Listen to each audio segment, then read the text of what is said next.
Bonsoir chers abonnés et bienvenue sur la chaîne. Aujourd'hui, nous revenons sur un moment fort de l'émission 7 TV, animée par Maimouna Ndour Faye, qui a suscité de nombreuses réactions.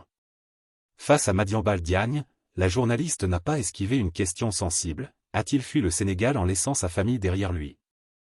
Une interrogation directe, posée sans détour, qui touche à la fois à l'intime, au politique et au contexte actuel.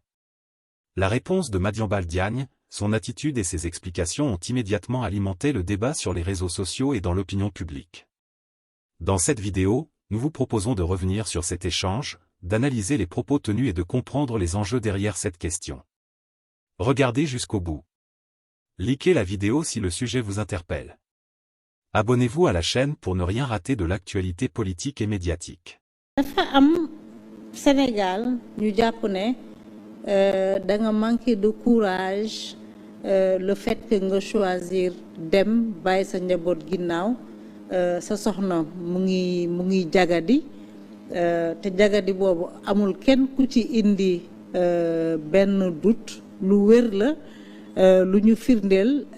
ci ay kayit sa ñaari doom ñu ngi leen teg loxo kenn ki il n'était pas visé par le réquisitoire ñu jàpp ne da nga saraxe sa njaboot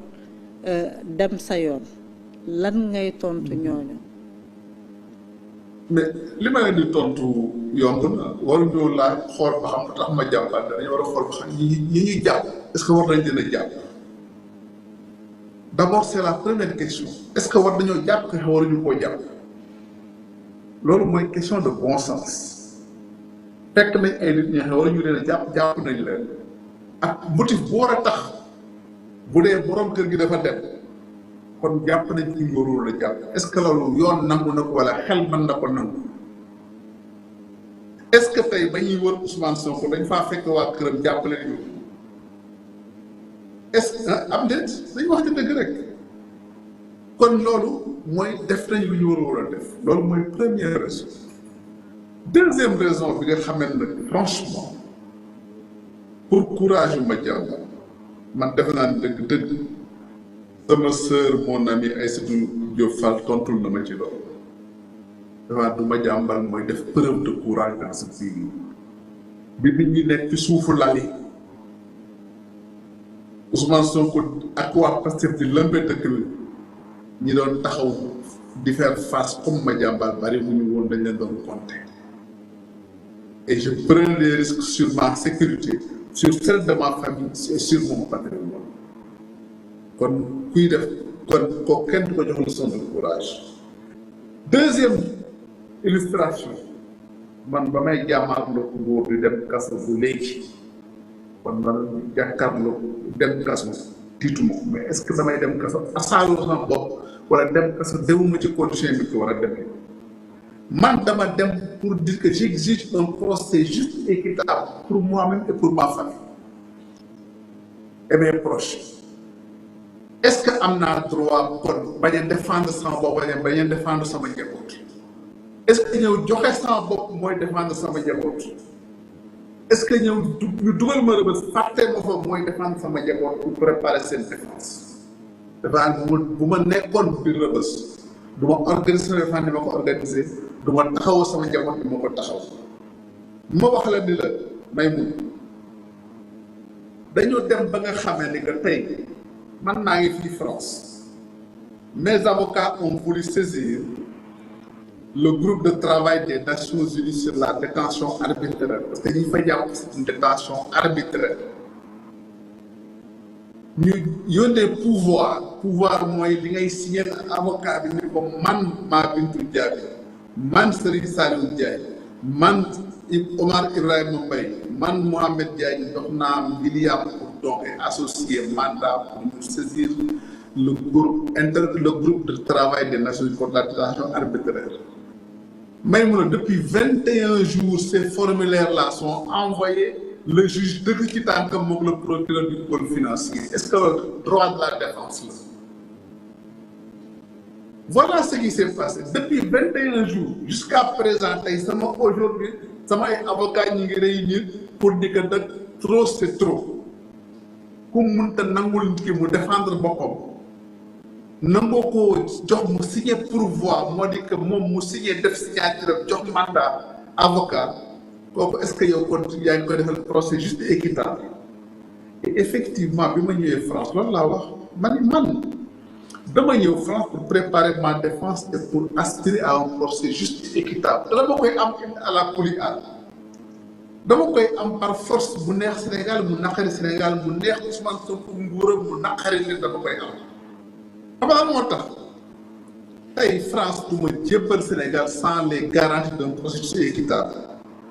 dama lay jox exemple bu ndaw Sénégal gi ci boppam nguuru septembre passé nguuru Bassirou Diomaye Faye ak Ousmane Sonko ils ont refusé de livrer à la Guinée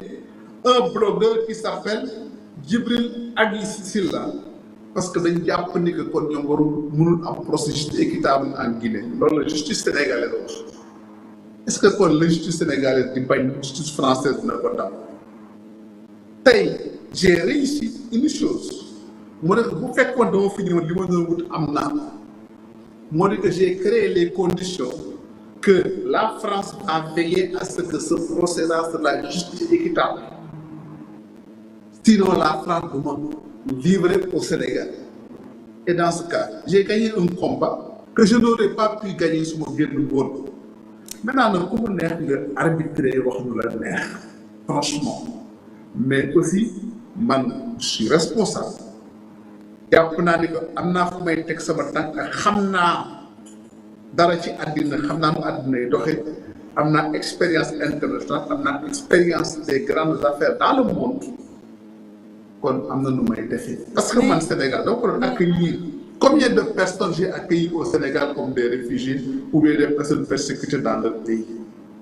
j'ai accueilli des dizaines de Turcs que j'ai protégés j'ai accueilli des journalistes africains yu jógee Gambie su Yaya Jammeh yu jógee Burkina Faso yu jógee Côte d'Ivoire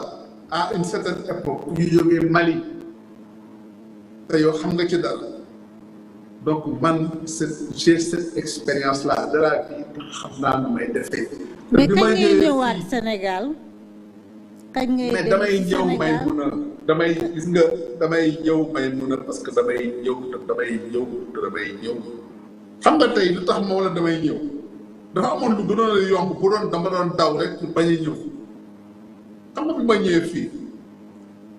ce qui est plus simple mooy mu demander asile politique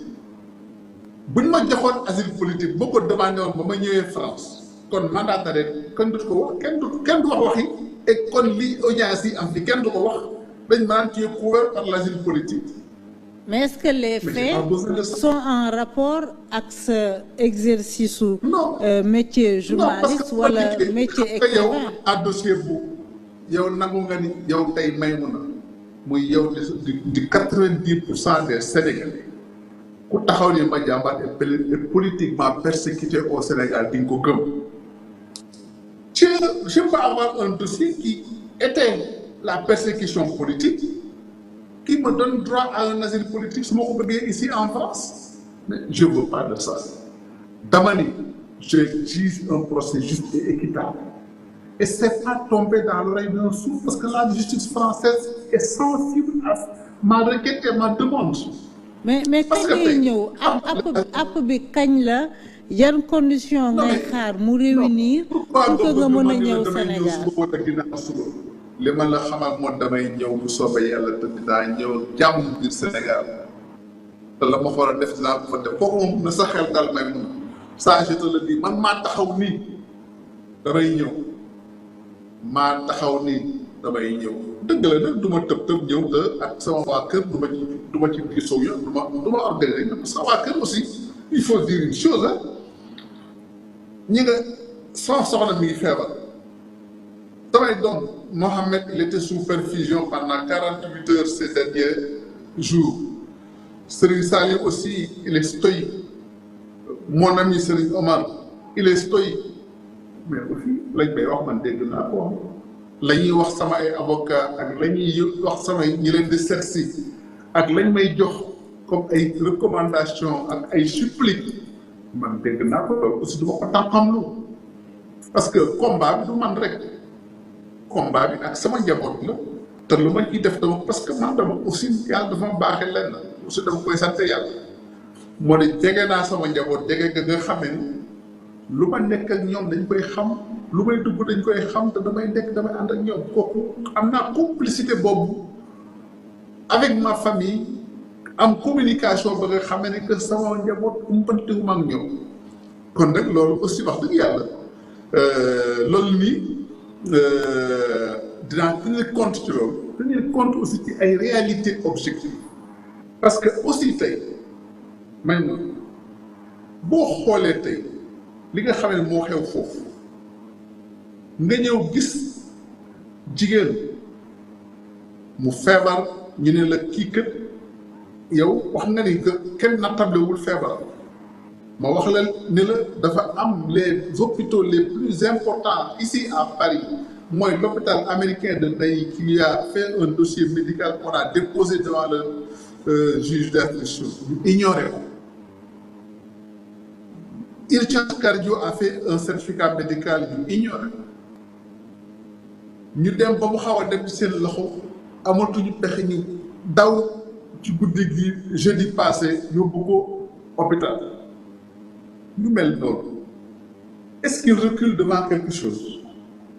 wala ñu mel noonu dikk jël ay experts ñu expertiser Farba Ngom 3 experts désignés par l'État du Sénégal ñu leen sa situation est incompatible avec sa détention ñu bàyyi ko ci kaso est-ce que ñooñu am nañu war nga dikk li jox jébbal sa bopp ñooñu boo ko defee lu la ci daal yaa ko teg sa bopp lu te di nga lor sa bopp lor sa njaboot lor keneen est-ce que loolu aussi doo ko xalaataat bala nga defee ni ngay defee parce que aussi c'est une réalité xam nga inventé wu ma dara da ngeen koy dund ci biir réew mi est-ce que da ngay dikk nag kon ignorer tout ça parce que xam nga sama femme lu muy wax